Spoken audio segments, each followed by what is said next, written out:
هل أتاك حديث الغاشية وجوه يومئذ خاشعة عاملة ناصبة تصلى نارا حامية تسقى من عين آنية ليس لهم طعام إلا من ضريع لا يسمن ولا يغني من جوع. أعوذ بالله من الشيطان الرجيم. بسم الله الرحمن الرحيم. الحمد لله رب العالمين والصلاة والسلام على سيدنا محمد وعلى آله وأصحابه أجمعين. Assalamu alaikum hürmetli kardeşlerim. Hammelerinin ushbu ulug' cuma kunlari mübarek olsun. Allah Taala bu ulug' kunda hammamizning qilgan ibadetlerini öz dergahida qabul qilsin, dualarını icabet qilsin. Allah Taala hammalarga salomatchilik, xotirjamlik ata qilsin. Bugün biz Allah Taala'nın izni bilan Gâşiye suresinin 1. ayetinden 7. ayetigacha bo'lgan ayet-i kerimelerinin tafsirini bayan qilamiz. Gâşiye suresi Resulullah sallallahu aleyhi ve sellem'ge Mekke mükerremede düşken 26 ayet. Bu surede Allah Teala kıyamet günü insanların mümin, kafir dep iki kısım bolduğanlıqını, kafirlerin ahvalının qandaq bolduğanlıqı, müminlerin ahvalının qandaq bolduğanlıqını bayan qılğandan keyin Allah Teala'nın gözümüz görüp durgan etrafımızdaki mahlukları hakkında tefekkür kılış, Allah Teala'nın kudretini görüş, kudretini biliş ki bizni teşvik kıldı. Onundan keyin bütün insanların yine Allah Teala'nın dergahına aldığı kaytıp bardığanlıqını ve Allah Teala'nın bütün insanlardan hesap aldığanlıqını bayan kıldı. Bugün okumakçı bo'lgan 1. ayetten 7. ayetçi bo'lgan 7 ayeti kerimede Allah Teala kıyamet günü dozaqqa kirdigan kafirlarning, münafıqlarning, zalimlarning ahvalının qandaq bo'lganligini bayan qildi. Estaizu billah. Hal ataka hadithul gâşiye. Ey hürmetli peygamberim, sana gâşiyenin bayanı keldi mi? Yani ey hürmetli peygamberim, gâşiye deb atalgan kıyametinin ahvali, kıyametinin hakkındaki malumatlar, kıyamet hakkındaki düşünceler elbette sana geldi. Bundan başka ayet-i kerimelerde biz sana bayan kıldık deydi.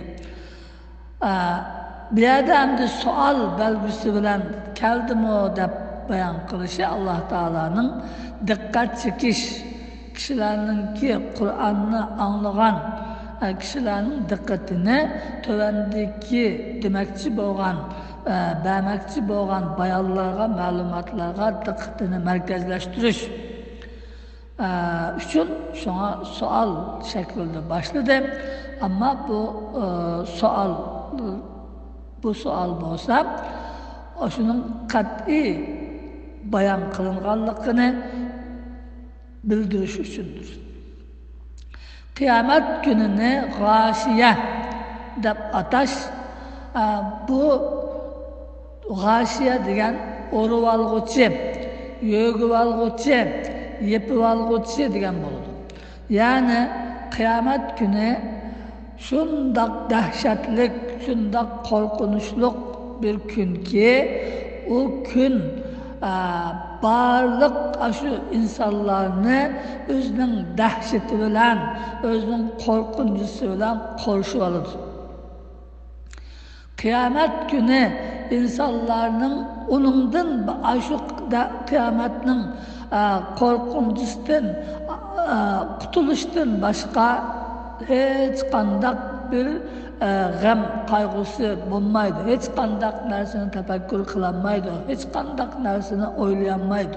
Fakat muşu kıyın ahvaldan kutulğulu bolamı bulmaz mı degen şunundan başka hiç narsani oylayanmaydı. Yani insanın hem sırtıdan bütün insanların özünün azabı bilen özünün qattiq hararati, qiziqligi bilan, qo'rqinchisi bilan, shiddati bilan qo'shib olsa, ham insonlarning qalbini faqatla shu qiyomatning qiyinchiligidan qutulishdan boshqa narsani o'ylayolmaydigan qilib qo'ydi.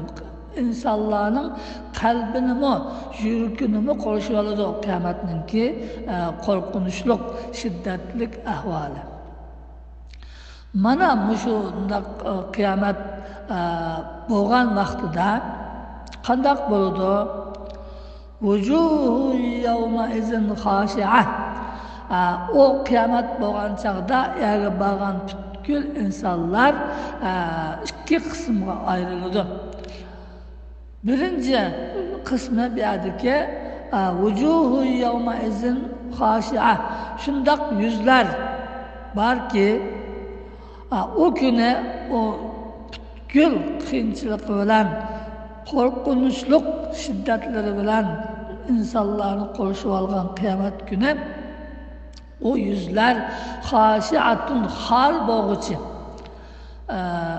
Şundaq horlanıp harlıq ularınki yüzlerinden ma'lum bo'lib turguchi shunda bo'ladi. Shuning uchun bu yerda asli bu yerda shundaq insonlar borki, o insonlar qiyomat kuni shunda xo'rlanadi, harliqqa giribdor bo'ladi, xo'rliq bilan azoblanadi.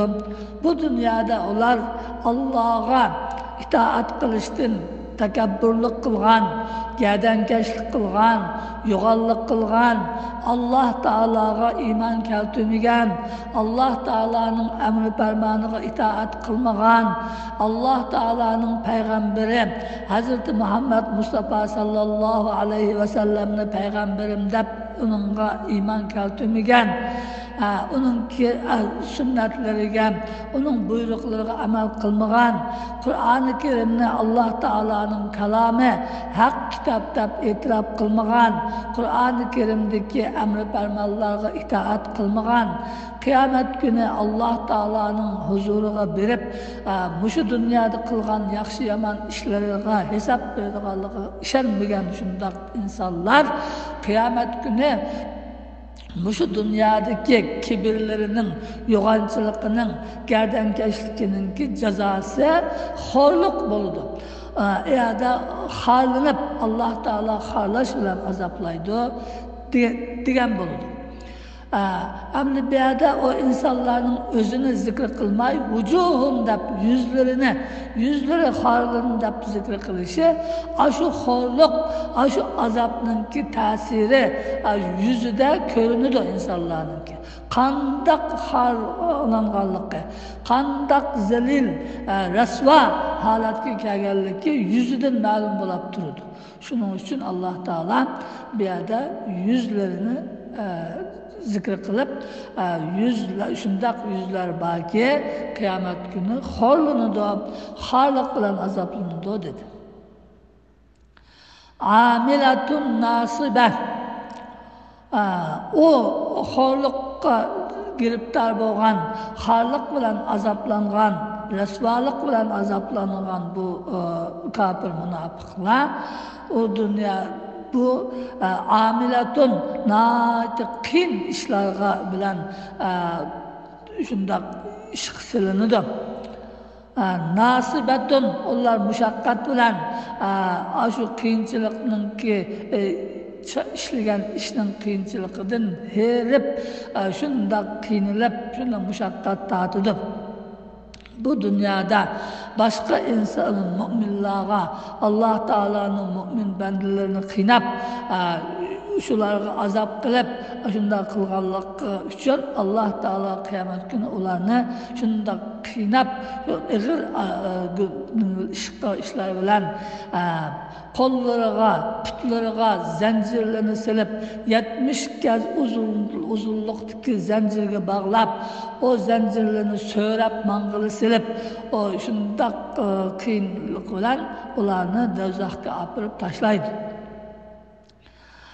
Birazki endi amilatun nasibatun degan oyatda tafsir olimlari birinchi yuqorida deganimizdek qiyomat kuni shundoq ig'ir ishga silib ularni shundoq ishninki qiyinchiligi bilan ularni azoblaydi degan ma'noni bildirsa, ikkinchi ma'nosi amilatun degan bu dunyoda shundoq Allohga ishonmaganligi uchun mo'min bo'lmaganligi uchun Peygamber Aleyhisselam'a iman keltirmeyenligi uchun bu dünyada şundak cık işlerini kılgan o adamlar.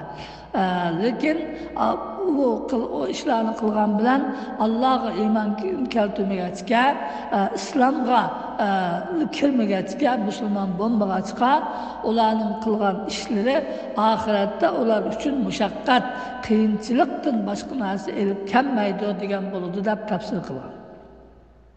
Yahudiler mesela, Hristiyanlar, bular İslam dinine iman keltirgül unumay Allah Teala evetken Musa Aleyhisselam'ın Tevrat'ta bildirgen ve İsa Aleyhisselam'a nazil kılan İncil'de bildirgen ahir zamanda Muhammed Aleyhisselam'ı peygamber kılıp öğretmen şu çağda hemmenler şu Muhammed Aleyhisselam'a itaat kılınlar o çağda ben onun öğretken Kur'an'a amel kılınlar ma Tevrat İncil o çağda amelden kalıdı dep Allah Teala şu Tevrat İncil'de şu Yahudi Hristiyanlığı bildirgen.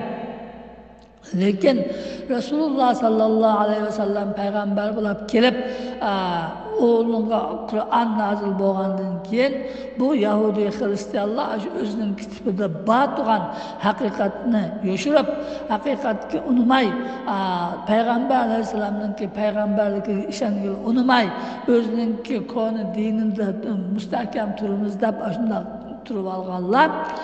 Bular her qancha yaxshi amallarni qilgan bo'lsa-mu, har qancha Allohga o'ziniki bilgincha ibodatlarni chirkovlarda, ibodatxonalarda qilgan bo'lsa-mu, uning qilgan amali, ibodatlari, yaxshiliklari hammasi bakochi.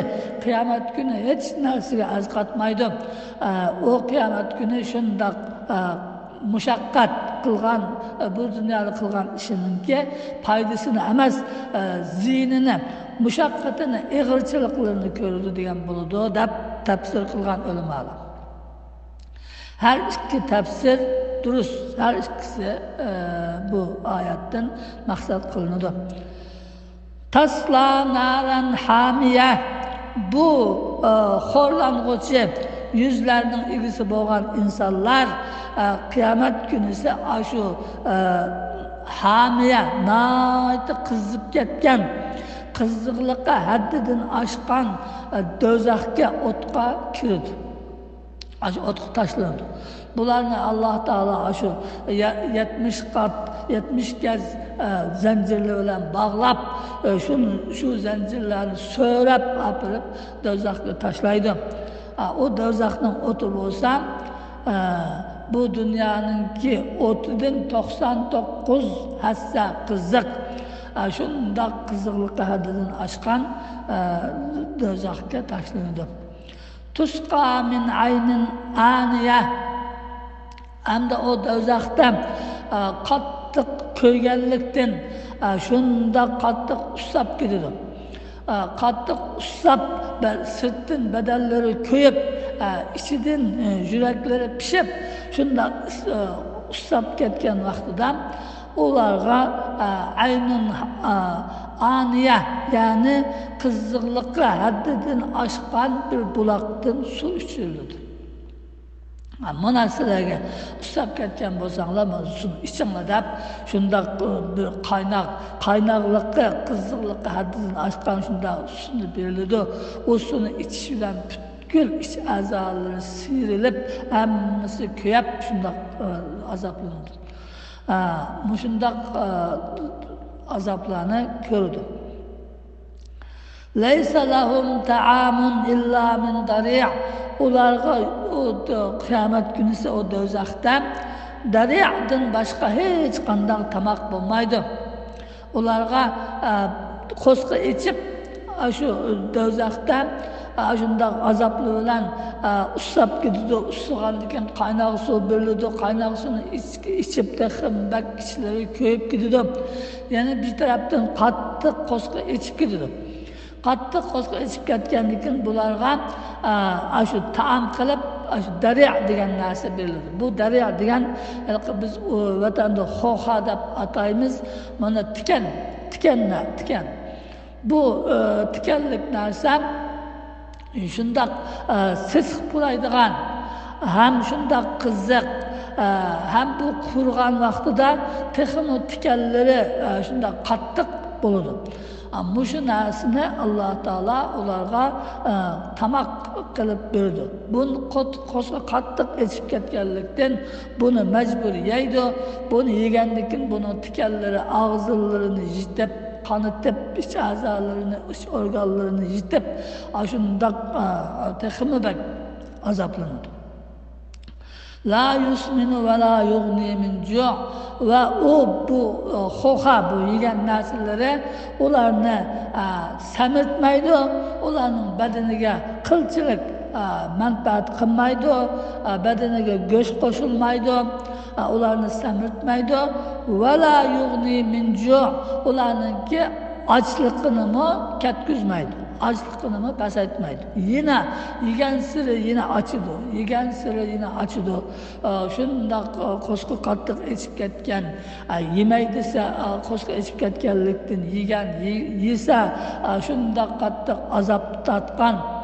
Mana mushundaq azobli bilan bu do'zaxda azoblanadi. Deydi.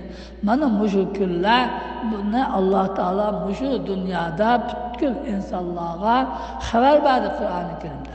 Shuning uchun Alloh taologa iymon keltiringlar, Alloh taoloning payg'ambariga iymon keltiringlar, Alloh taoloning haq kalomi bo'lgan Qur'oni Karimga iymon keltiringlar.